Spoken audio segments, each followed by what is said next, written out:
नमस्कार, मैं हूं आपके साथ सृष्टि श्रीवास्तव। अग्निपथ स्कीम को लेकर प्रदर्शन जारी है और अगर सबसे ज्यादा कहीं प्रदर्शन हो रहा है तो वो है बिहार, जहां युवा शांत होने का नाम नहीं ले रहे हैं। बिहार में अलग अलग जगह प्रदर्शन हो रहे हैं, टायर जलाकर विरोध किया जा रहा है, तो वही ट्रेनें और एनएच पर चक्का जाम कर प्रतियोगी छात्र अपने गुस्से का इजहार कर रहे हैं। अब ऐसे में जेडीयू की तरफ से इस पर प्रतिक्रिया आई। ऐसे तो बिहार में एनडीए की सरकार है, जहां बीजेपी और जेडीयू साथ साथ है, गठबंधन में है दोनों। लेकिन ऐसा कई बार देखा गया है कि कई मुद्दों पर बीजेपी जेडीयू आमने सामने हो जाती है। कई सारे एग्जाम्पल्स भी है इसके। और जब ऐसे में अग्निपथ का मुद्दा उठा है तो फिर से जेडीयू बीजेपी के सपोर्ट में नहीं है और इस बार खुद मोदी सरकार के मंत्री रहे उपेंद्र कुशवाहा इसके विरोध में बोल रहे हैं।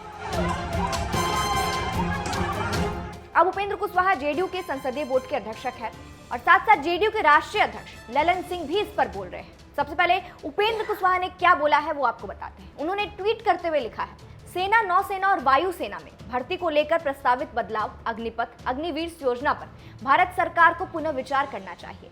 साथ ही इन्होंने PMO India, Narendra Modi, defence MI India और राजनाथ सिंह को इस ट्वीट में टैग किया है। अब आपको बताते हैं कि ललन सिंह का क्या कहना है। उन्होंने ट्वीट करते हुए लिखा है, अग्निपथ योजना के निर्णय से बिहार सहित देश भर के नौजवानों, युवाओं एवं छात्रों के मन में असंतोष, निराशा व अंधकारमय भविष्य का डर स्पष्ट देखने लगा है। केंद्र सरकार को अग्निवीर योजना पर अविलंब पुनः विचार करना चाहिए, क्योंकि ये निर्णय देश की रक्षा व सुरक्षा से भी जुड़ा है। वहीं इस ट्वीट के बाद रिएक्शंस भी आ रहे हैं लोगों के, जहां एक यूजर ने लिखा है, बिहार में गजब नूरा कुश्ती है, एनडीए के रूप में एक साथ सरकार में है, बिहार में आग लगा हुआ है, या तो घटक दलों से वार्ता किए बिना ही अग्निवीर जैसे स्कीम को लॉन्च कर दिया गया है। चर्चा की गई तो संसदीय बोर्ड के अध्यक्ष जी पल्ला क्यों झाड़ रहे हैं। दूसरे यूजर ने लिखा है, गठबंधन तोड़ना है तो डंके की चोट पर तोड़ो ना, ये बकवास करके छात्रों को बहकाओ नहीं। एक और यूजर ने लिखा है, यही अग्निपथ योजना केंद्र सरकार के लिए अग्निपथ हो गया है।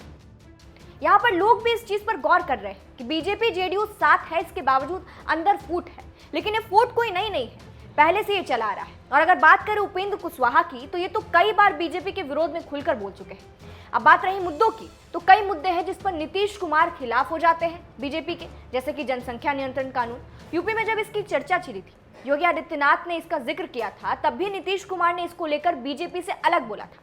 जनसंख्या नियंत्रण कानून को लेकर बिहार के मुख्यमंत्री नीतीश कुमार ने कहा था कि राज्य जो करना चाहे करे, लेकिन हमारी राय यही है कि सिर्फ कानून बनाने से जनसंख्या नियंत्रित नहीं हो जाएगी। एक और मुद्दा है जातिगत जनगणना, जिस पर केंद्र सरकार मान नहीं रही है, बीजेपी चाहती नहीं, लेकिन नीतीश कुमार चाहते हैं। बता दें, जातिगत जनगणना की मांग नीतीश कुमार और बिहार की विपक्ष राजद कर रही है, लेकिन ये बात केंद्र सरकार बीजेपी नहीं मान रही। वही एक और मुद्दा है विशेष राज्य का दर्जा, जो कि बिहार की मांग है, मगर बीजेपी इसके साथ नहीं है।